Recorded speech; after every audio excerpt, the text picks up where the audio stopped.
Prisuhan ang gidagatan sa usa ka habal-habal driver human gidunggam niini ang usa ka taxi driver sa Matina Crossing, Davao City pasado alas 7 Domingo sa gabi. Ang maong insidente nakuhaan pa og video sa netizen nga nag-viral sa social media.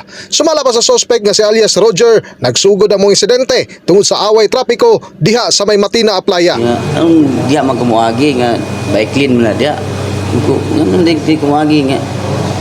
Dahil pasala pa mga po ni takot bakang diha. Yun siya nga bugog nga anaan ko niya. Nakahiyagom og sama dinunggaban ang biktima sa tiyan human gidunggab og gunting.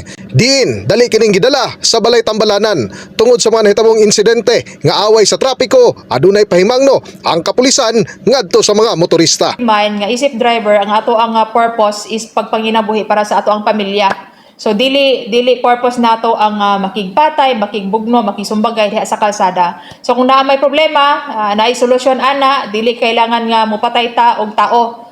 Kasong frustrated murder ang atubangon sa suspect human nadakpan sa hot pursuit operation sa kapulisan.